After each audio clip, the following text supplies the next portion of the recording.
السلام علیکم ناظرین، میں ارشد جمال اشرفی اور آپ دیکھ رہے ہیں ہمارا چینل دینی پیغام۔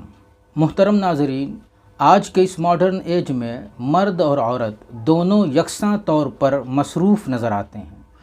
ان دونوں کی اپنی اپنی جگہ ضرورتیں ہیں اور انہیں اپنی ضرورتوں کو پورا کرنے کے لیے گھر سے باہر نکلنا پڑتا ہے۔ کبھی انہیں ہاسپٹل جانا ہوتا ہے،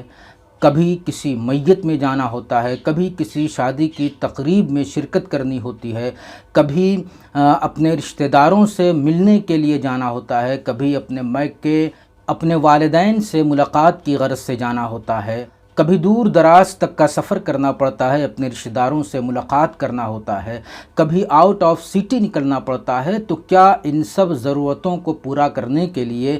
ایک عورت بغیر کسی محرم کے اس طرح کا سفر کر سکتی ہے؟ 20-25 کلومیٹر مثال کے طور پر اگر اسے دور تک جانا ہوا تو کیا وہ تنہا اس طرح کا سفر کر سکتی ہے بغیر کسی محرم کے؟ کیا شریعت اسے اس طرح کے سفر کی اجازت دیتی ہے؟ آج ہم اسی سوال کا جواب لے کر حاضر ہوئے ہیں۔ ناظرین، اگر آپ نے ہمارا چینل اب تک سبسکرائب نہیں کیا ہے تو سبسکرائب کر لیں اور بیل آئیکن کو ضرور پریس کریں تاکہ جو بھی نئی اپڈیٹ ہو وہ آپ تک سب سے پہلے پہنچے۔ تو آئیے شروع کرتے ہیں اس اہم سوال پر تھوڑی سی گفتگو۔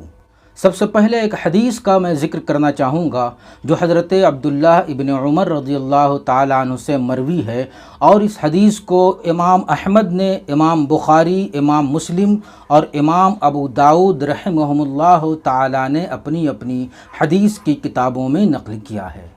چنانچہ حضرت عبداللہ ابن عمر رضی اللہ تعالیٰ عنہ کا بیان ہے، وہ کہتے ہیں کہ اللہ کے رسول صلی اللہ تعالیٰ علیہ وسلم نے ارشاد فرمایا کہ عورت کو 3 دن کا سفر کرنا ہو تو وہ کسی محرم کے ساتھ ہی سفر کرے۔ اس حدیث میں 3 دن کے سفر کا جو ذکر ہے، اللہ کے رسول صلی اللہ تعالیٰ علیہ وسلم نے جو 3 دن کے سفر کا ذکر کیا ہے وہ پرانے زمانے کے اعتبار سے ہے، لیکن آج کے حساب سے یہ 3 دن کا سفر 92 کلومیٹر 92 کلومیٹر کا سفر بنتا ہے۔ اگرچہ علماء کی رائے اس میں مختلف ہے، لیکن ہم اسی 92 کلومیٹر کے سفر کو مان کر چلتے ہیں اور اپنی گفتگو کو آگے بڑھاتے ہیں۔ اور یہ بھی واضح رہے کہ اس طرح کے سفر میں، یعنی 92 کلومیٹر کا سفر اگر طے کرنا ہو تو اس طرح کے سفر میں نماز کو قصر کرنے کا حکم دیا گیا ہے، یعنی 4 رکعت والی نماز کو 2 رکعت پڑھنا ہے۔ اب آئیے اس حدیث کو اچھی طرح سمجھ لیں تو یہ مسئلہ خود بخود واضح ہو جائے گا۔ امام محمد رحمۃ اللہ علیہ نے اپنی کتاب الحجۃ علی اہل المدینہ میں اسی حدیث کی تشریح کرتے ہوئے اور اس کی وضاحت کرتے ہوئے لکھا ہے کہ رسول اللہ صلی اللہ تعالیٰ علیہ وسلم نے عورت کو جس سفر سے روکا ہے، جس سفر سے منع کیا ہے، یہ وہ سفر ہے جس سفر میں نماز قصر کی جاتی ہے۔ لیکن اگر اس سے کم مسافت کا سفر ہو تو عورت کو بغیر محرم کے سفر کرنے کی اجازت ہے۔ یعنی امام محمد رحمۃ اللہ تعالی علیہ یہ کہنا چاہتے ہیں کہ اگر 92 کلومیٹر کا، یعنی سفر کی جو شرعی مسافت ہے، اگر اس شرعی مسافت سے کم کا اگر سفر ہے، جیسے شہر میں جو ایکٹیویٹیز ہوتی ہیں، ہاسپٹل جانا ہے، میت میں جانا ہے، شادی کی تقریب میں جانا ہے، میکے جانا ہے، اپنے خاندان رشتہ داروں سے ملاقات کرنا ہے، یا اس طرح کی کوئی بھی ضرورت ہے جو شہر کے اندر ہے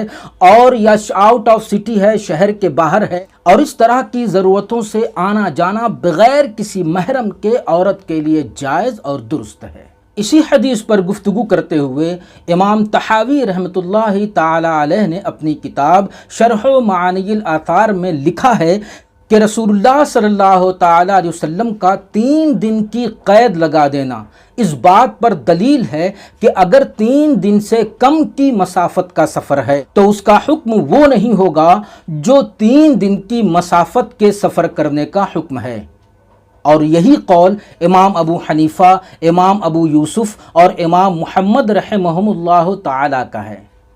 امام طحاوی رحمۃ اللہ تعالی علیہ نے بھی اس بات کو بالکل واضح کر دیا ہے کہ ایک 3 دن کی مسافت کا سفر ہوتا ہے، یعنی شرعی سفر جسے 92 کلومیٹر کہا جا سکتا ہے۔ تو 92 کلومیٹر کا اگر سفر ہے تو عورت کو اس بات کی اجازت نہیں ہے کہ وہ بغیر محرم کے اس طرح کا سفر کرے، لیکن اگر یہ 92 کلومیٹر سے کم کا ہے، 3 دن سے کم کا ہے، تو ایسی صورت میں عورت کو اجازت ہے کہ وہ بغیر محرم کے اس طرح کا وہ سفر کر سکتی ہے۔ اس طرح کی ایکٹیویٹی کرنا اس کے لیے جائز ہے۔ اپنے شہر میں یا شہر سے باہر اپنی ضرورتوں سے جانا اور نکلنا بغیر محرم کے شریعت کی طرف سے اس کی اجازت ہے، یہ بالکل جائز اور درست ہے۔ والسلام علیکم۔